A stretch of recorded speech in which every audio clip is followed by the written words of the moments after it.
Drive safe. Mom, we saved you a seat at the Christmas table. That message from Miles had arrived 3 days earlier, just as I'd finished dusting off the family cookie cutters. I read it twice, smiled like always, and typed back, "Can't wait. I'll bring the cookies and the cranberry jam you like." By Christmas morning, my kitchen smelled of cinnamon, clove, and vanilla. I packed everything with care, each cookie layered between wax paper, each gift wrapped in simple red paper with twine bows. I'd even written personalized notes this year, just a small line or two about what I loved most about each grandchild. The drive from Albuquerque to Mesa took me 6 hours. I stopped only twice, once for coffee and once to stretch my legs. The sun was low when I reached their street. I remember thinking how warm the lights looked from a distance, gold flickering through the windows like the promise of welcome. I parked across from the house. Their yard was strung with lights, a snowman glowing beside the walkway. I could hear laughter inside. A burst of music. My heart swelled. I gathered the gifts, the cookies, the bottle of apple cider I'd chilled overnight. I walked to the front porch, knocked, waited. Nothing. I rang the bell. The music didn't pause. The laughter didn't slow. I waited a little longer before trying the handle. Locked. I stepped back. Checked the time, 4:03. The dinner invite said 4. Maybe they were in the kitchen. Distracted. I tried again. Knocked harder. Called Miles. No answer. I stepped down. Settled on the porch's cold edge. The bag of cookies beside me. Inside, someone was pouring wine. A child squealed with delight. Through the curtain's edge, I saw them raise their glasses, and that's when I realized I was watching Christmas happen from the outside. The wind picked up just enough to sting my face, and I pulled my coat tighter. The plastic handle of the gift bag dug into my fingers, but I didn't let go. I tried Miles again. Voicemail. I sent a text, "I'm here. Honey." At the door. No reply. I stood for another minute, then sat down slowly on the edge of the porch step, careful not to crush the cookies. My knees ached from the drive. My heart ached for a reason I couldn't yet name. Inside, shadows moved. Silverware clinked. Someone laughed that full-throated laugh Ruth had inherited from her father. The curtains were drawn just enough for me to catch the flicker of a chandelier and a glimpse of a red table runner I'd sewn years ago. I pulled out my phone. Still nothing from Miles. I opened Instagram without thinking. It took less than 5 seconds to find it. A new post from Ruth Full Hearts. Full house. Christmas magic. 8 people in the photo. The table set, lit with candles. Miles and his wife at the head. Ruth and her partner beside them, Ivy with her twin girls, the grandchildren grinning, the roast in the center, the wine glasses raised. 8 chairs. I counted them once, then again. No empty space. No folding chair in the corner. No plate left untouched. I stared at the screen long enough for my hands to go numb. I let them. The cider in my tote was still cold. I had dressed for warmth, not understanding it wouldn't be needed. A notification pinged a message from a neighbor's Christmas group thread, not from them. I stood up slowly. My legs were stiff, but my mind had cleared. I walked back to my car without looking back. The room smelled faintly of bleach and old carpet, but it was warm. That felt like enough. I checked in with a soft Merry Christmas to the clerk, who barely looked up from his phone. Room 107, ground floor, 2 vending machines humming down the hall. I didn't bother to unpack. I sat on the edge of the bed and pulled out my notebook, the one I used for grocery lists and reminders to refill prescriptions. That night, it became something else. I wrote one name at the top, Miles. Underneath mortgage deposit, $35,000, down payment on his first house.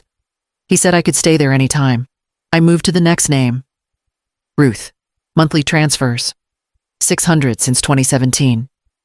daycare help, birthday parties, emergency vet bill for the dog. I totaled it roughly in my head. Almost 40,000. I hadn't kept receipts. I just remembered. Ivy. ER bill for the twins when they got RSV. 2,000. No insurance. Used car loan co-signed. She missed 3 payments. Groceries every other month. Usually 400 or 500 each time. I turned the page. Christmas 2021. 800 on gifts. Thanksgiving. Catered dinner. 500. Ruth said she was too tired to cook. Miles didn't offer. I underlined the last entry, not out of anger, just to see it clearly. I flipped back and began doing the math. 184,000. Give or take. Most of it since retirement. I never kept much for myself. I used to think that meant I was generous. Tonight, it just felt like I'd been quietly emptied out. I thought about the dinner table. 8 seats, all filled. Not one person had noticed I was missing. I closed the notebook and reached into the bag beside me. I unwrapped one of the sugar cookies I'd made that morning, Ruth's favorite, lemon zest and almond. It crumbled too easily, just like me. I brushed the crumbs off the bedspread and stared at the ceiling until morning. After sunrise, I sat on the edge of the motel bathtub, brushing my teeth in silence. The mirror was warped, but it showed enough. I looked tired, but not surprised. My reflection took me back to a different kitchen, in a different kind of silence. Ruth was 13. Her brothers were already out the door for school, but she lingered behind, holding her backpack against her chest. "You're all I've got," she said quietly, eyes rimmed with sleep. I'd just packed her lunch. Ham sandwich, apple slices, a cookie split in half to make it last. I kissed her forehead. "I know," I said, not knowing how heavy that sentence would grow over the years. After Daniel died, car accident, a Tuesday. No warning, I hadn't let myself fall apart. I walked to the library job every morning, cleaned houses on weekends, skipped lunch so the kids could have seconds at dinner. We went without cable, without name-brand clothes, without a working dryer some winters, but never without each other. I never asked for anything back. Not a thank you, not a Mother's Day card. I told myself the love was enough. Ruth used to write me poems. Ivy would bring me wildflowers from the side of the road. Miles once made a chore chart and called himself man of the house at 7. Back then, love wasn't expensive. It just existed. In small, soft ways. I looked into the mirror now, ran a hand over my cheeks, hollowed a little more than last year. I thought of all the meals I'd cooked, the beds I'd made, the overtime I'd worked so no one else had to feel the cold. And still, I was never enough. I turned off the bathroom light and reached for my purse. When I got back home, the poinsettias on my porch had wilted, but the house still smelled faintly of cinnamon and polish. I set the untouched bags of gifts on the kitchen table and stood for a moment, unsure if I should unpack them or pretend they'd never been filled. I made tea, sat in my usual chair, and turned on my phone. The screen lit up with 24 messages from the family group thread. Not one of them had come from Christmas Eve. All of them were from Christmas Day. Miles Hope. Everyone's having fun. Ruth's roast was amazing. Ivy. Next year, we need to plan earlier. I think Mom got confused on the date. Ruth, well? She hasn't said anything. Maybe she changed her mind. No one had called. No one had asked where I was. They simply moved on, as if I were an optional guest. There was a knock at the door. Mrs. Alcott, my next-door neighbor, stood with a container of squash soup and her usual kind eyes. "Just wanted to check in," she said. "Saw you came back late Christmas night." We sat for a few minutes while I pretended not to feel brittle. Then she reached into her purse and said quietly, "I debated showing you this, but I think you should know it was a screenshot. A local Facebook group, Mom Support Circle, over 50. Ruth's name at the top. My mom is driving me nuts. always inserting herself, needing rides, help with tech stuff, and then expecting to be included in every little thing. She's like our in-house nanny and bank. It's exhausting. Below that, dozens of comments, some laughing, some agreeing. My stomach went cold. The tea turned bitter in my mouth. I thanked Mrs. Alcott and saw her out. Then I sat down again, phone in hand, and drafted a message to the group thread I was outside your door for over an hour. I saw everything, but I didn't send it. I deleted it and opened my banking app instead. The next morning, I brewed coffee stronger than usual and sat at the kitchen table with a stack of bank statements I printed at the library. Page after page, line after line, names I knew too well. Miles, mortgage deposit, Christmas flights, soccer camp, Ruth, weekly transfers, daycare tuition, new tires, Ivy, ER copays, groceries, birthday parties, gas cards. I used a pen to underline each payment. The ink bled slightly into the paper, but I needed to see it. I totaled the columns twice. $182,612. That was nearly the entirety of what I'd earned since retiring. My pension, just under $2,000 a month, barely stretched far enough for my own utilities once I covered theirs. And they never noticed when the lights dimmed here.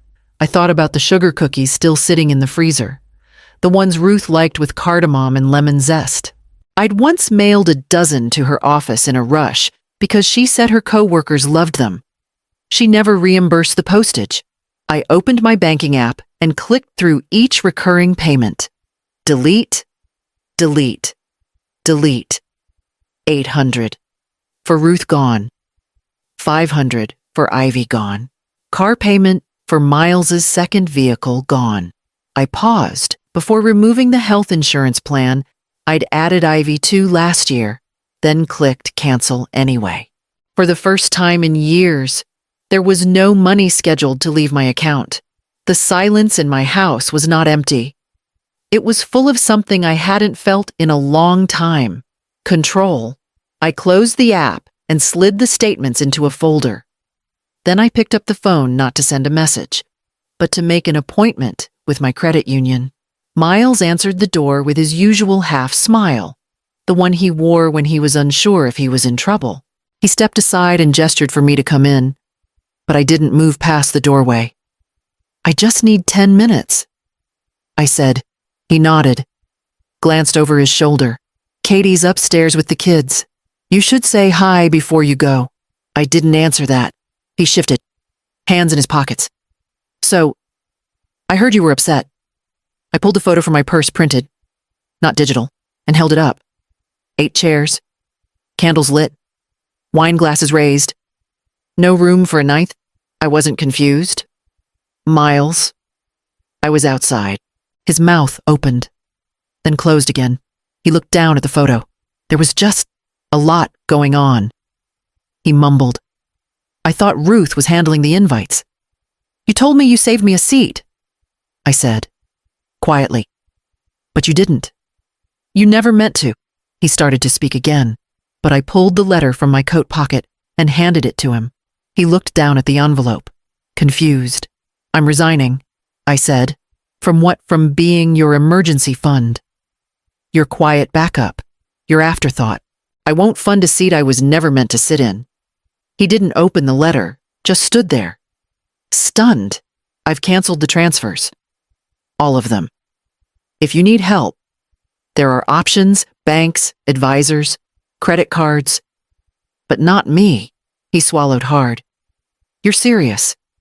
For the first time in a very long time. Katie's footsteps echoed faintly from upstairs. Miles turned, maybe expecting me to soften. I didn't. I came here to tell you in person, I said. That's more than I was given. I stepped back from the door before he could say anything else. My car was still warm when I climbed in. I drove away with my palms steady on the wheel. They came the next evening, one after another, like it had been rehearsed. Ruth first, then Ivy, then Miles. No one called ahead. They didn't need to. They came like people who had just lost their keys to a house they forgot I owned. We sat in the living room. They didn't ask to. They just took their places like they always had, as if I were the one who owed an explanation. Ruth started. Mom, you're blowing this out of proportion. Ivy crossed her arms. It was one dinner. One. Miles didn't look at me. You're making this about money. I let them talk. I didn't interrupt. Not when Ruth said she was just venting in the group. Not when Ivy rolled her eyes and called this a tantrum. Not even when Miles said, I never asked you to give us anything. That's when I finally spoke. No. I said, you never asked. You just expected. And I gave. Because I thought that's what love looked like. They fell quiet for the first time. I looked at each of them. When was the last time any of you called me just to ask how I'm doing? Ruth blinked. Ivy looked away. Miles finally met my eyes, but said nothing. I was outside your house on Christmas Eve. I watched you laugh. I saw the table, 8 chairs. Ruth opened her mouth, then closed it again. You forgot me before I ever canceled a single dollar, I said. All I did was stop pretending I didn't notice. They sat in silence, shifting like strangers in a room they no longer recognized. I stood up slowly and walked to the kitchen. I made myself tea while they stayed in the living room, unsure what to say now that the script had changed. Alina came alone the next afternoon. No text, no warning, just a soft knock and her familiar voice calling, Grandma. She held a paper bag from the bakery on 6th Street and a small pot with a marigold inside. Thought you might need something sweet, she said, and something to keep alive. I stepped aside to let her in. Her hug was real, the kind that wrapped around both shoulders and didn't ask for anything in return. We sat at the table. She didn't bring up the family. She didn't ask why they were upset or what I'd done. She simply opened the bag and pulled out 2 cinnamon rolls. Slightly warm. I saw your name was removed from the daycare payment system, she said gently. Mom was yelling about it on the phone. But I just wanted to see how you are. I didn't answer right away. My throat was thick. Instead, I reached for the flower pot. Want to help me plant this? We went to the back porch, dug a shallow spot in the soil near the rosemary bush, and tucked the marigold in like it had always belonged there. Alina pressed her fingers into the dirt beside mine. You deserve to live for yourself, she said softly, smoothing the soil. I looked at her, the same girl who used to leave scribbled notes on my fridge, who always insisted on carrying her own backpack even when it dragged the ground. I think I'm learning how, I whispered. We watered the flower together. No lecture, no guilt, just stillness. Later, she left with a promise to come back soon, no matter what her mother said. And when the door closed behind her, I realized I'd smiled for the first time in days. I signed up for a painting class at the community center on a quiet Wednesday morning. No one asked why I was there. No one needed a reason, just brushes, paper, and a room full of women rediscovering color. That afternoon, I went to a bookstore I used to pass but never entered. I picked 3 novels from the shelves, 1 mystery, 1 travel memoir, and 1 simply because the title made me smile. I paid in cash and didn't think twice. A week later, I drove to Santa Fe, alone. I booked a room with a balcony and ate dinner at a small cafe with no reservations, no conversation, no pressure. I sat with warm bread and wine and listened to my own breath. Back at the hotel, I opened my journal. For the first time in months, the page didn't feel heavy. I wasn't too much. I wrote. I was just giving to the wrong people. I underlined it once, then closed the cover. The next morning, I opened the curtains and let the sun land fully across my lap. The room held only my things, my peace, my name. The messages started again. First Ruth, then Ivy, then Miles. Ruthalina's tuition is due next week. Can you help just this once, Ivy? I'm behind on rent. It's been a rough month. Miles. The transmission failed. I wouldn't ask if it weren't serious. I read each one carefully, then opened a new message and wrote just once, I'm unavailable for financial support. I wish you all growth. I didn't sign it with love, but I meant no harm. I simply meant, I'm done. I put the phone down and walked to the kitchen window. The orchid on the sill had begun to bloom, 3 delicate white petals curling toward the light. I watered it gently, wiped the leaves clean. Then I turned to the page I'd marked in my travel guide. Oregon, the coast, the tall trees and cool mornings. I made a list of what to pack. 2 books, my walking shoes, a scarf for wind, my new brush set. Outside, a bird landed on the fence and stayed. I didn't rush to capture the moment. I simply watched it, still and whole.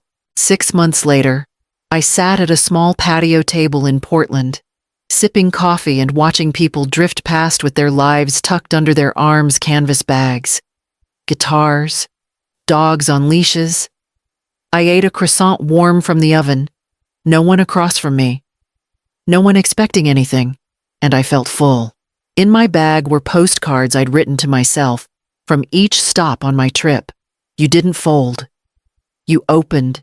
You didn't disappear. You returned. You didn't get invited. You arrived anyway. Most days I walked along the river and painted nothing polished, nothing meant to impress, just light on water, color where it wasn't expected. I kept a copy of Mary Oliver's poems in my coat pocket. I read one each morning like a prayer, then tucked it away and lived accordingly. No one texted anymore asking for money. No one sent guilt-laced apologies. They had adjusted. So had I. The table I sat at wasn't saved for me. I built it. And now, every time I sit down, I know this seat, this peace, this breath, it was never theirs to offer. It was always mine to claim.